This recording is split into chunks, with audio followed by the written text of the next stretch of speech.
Bharatiya Janata party कैसे कार्यकर्ता को सत्ता के शिखर तक पहुंचा देती है और उस शिखर पर पहुंचने के बाद वो कार्यकर्ता साधारण बना रहता है।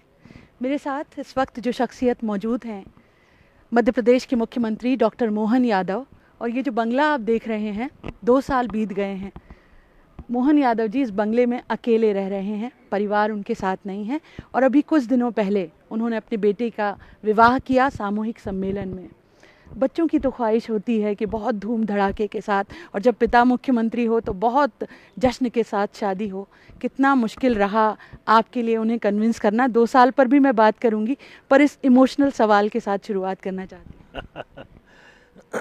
मैं इतना ही बोलना चाहूँगा कि परिवार में यशस्वी प्रधानमंत्री की प्रेरणा भी बड़ा रोल अदा करती है। माननीय प्रधानमंत्री जी अपनी माँ से मिलने जाते थे, वो घर में कैसे मिलते थे।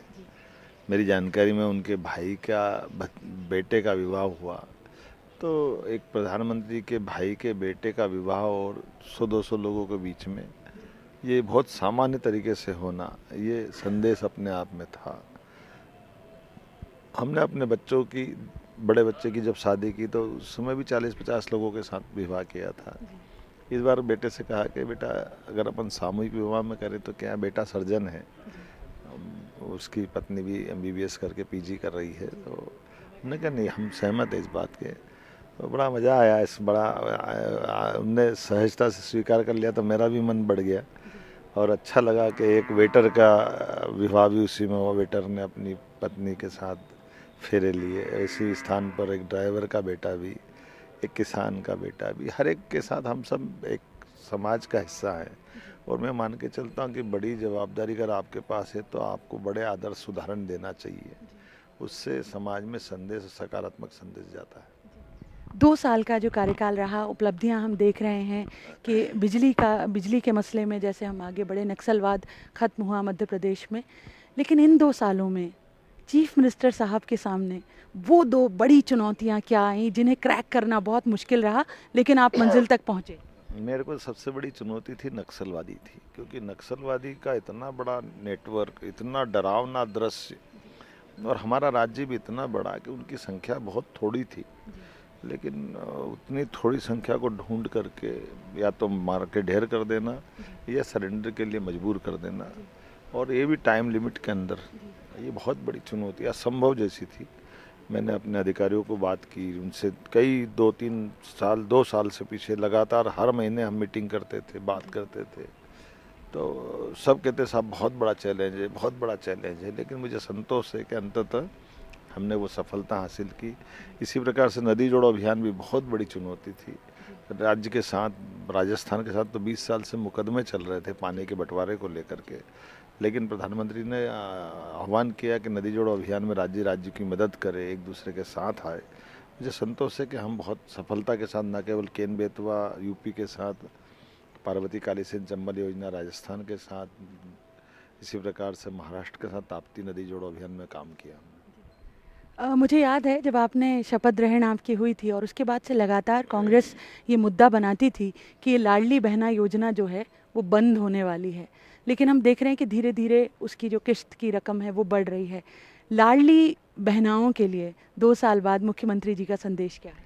लाडली बहनाओं की राशि और उनके जीवन को बदलने के लिए हम बहुत ठोस काम कर रहे हैं। अभी तो मैंने पिछले 2024 में 250 रुपये बढ़ाए थे, 2025 में 250 बढ़ाए हैं, लेकिन आने वाले समय में हम और ठोस राशि दे करके उनकी ज़िंदगी बेहतर करने के लिए हम सब कटिबद्ध हैं। और ये कांग्रेस के उन बात का जवाब है, वो झूठ फैलाती है। मुझे इस बात का संदेश और संतोष भी है, कांग्रेस को संदेश है कि वो इन भाजपा की इन बातों को देख करके समझे कि उनका झूठ चलता नहीं है। और लाडली बहनों को ये संतोष है कि भाई उनका कभी पीछे हटता नहीं है। कानून व्यवस्था को लेकर आपने लगातार सख्त फैसले लिए, अपराध को लेकर ज़ीरो टॉलरेंस है, लेकिन फिर भी जो महिला अपराध को लेकर जो स्थिति है उसको लेकर अभी आगे क्या सरकार की रणनीति है कि उस पर पूरी तरह से लगाम लग सके? देखिए, हम किसी हालत में कोई अपराध को बर्दाश्त नहीं करते हैं, और अगर गलती की है तो सस्पेंड करते हैं, कार्रवाई करते हैं, यहाँ तक कि बड़े पुलिस अधिकारियों को जेल में भी डालते हैं।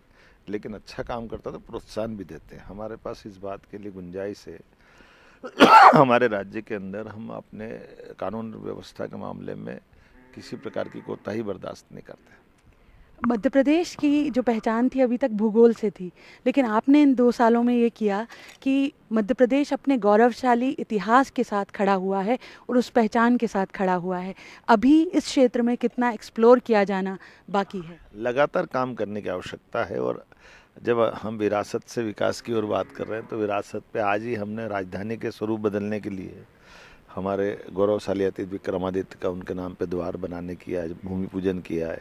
इसके पहले राजा भोज से भोपाल का संबंध आता, उस पे हम ऑलरेडी एक भूमि पूजन कर चुके हैं। मार्गों के ऊपर ऐसे प्रतीक बनाने से हमारा गौरवशाली अतीत भी स्मरण होता है और राजधानी भी गौरवान्वित होती है, राज्य भी गौरवान्वित होता है।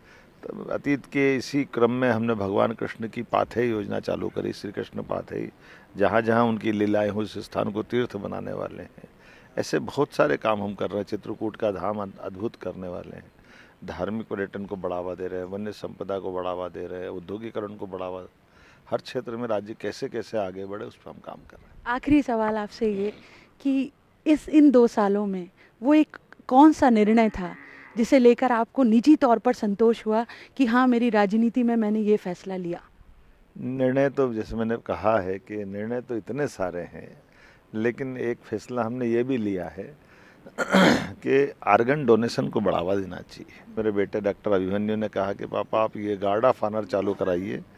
तो उनका आइडिया था कि ये गार्ड ऑफ ऑनर से लोगों को प्रेरणा मिलेगी। तो मैंने इसको प्रारंभ कराया। तो बड़े पैमाने पर अब लोग अपनी बॉडी दान कर रहे हैं, ऑर्गन डोनेट कर रहे हैं, जिसके कारण से कई के जीवन में बदलाव आ रहा है। तो मन को संतोष देने वाला है।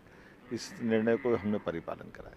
हमसे बात करने का बहुत बहुत धन्यवाद। ईटीवी भारत से बातचीत करने का शुक्रिया। अगर संवेदनशीलता हो तो केवल योजनाएं नहीं, सरोकार से आगे ऑर्गन डोनेशन तक की बात पहुंचती है, ज़िंदगी बचाई जा सकती है। कैमरामैन फैज़ान के साथ शिफाली, ईटीवी भारत के लिए।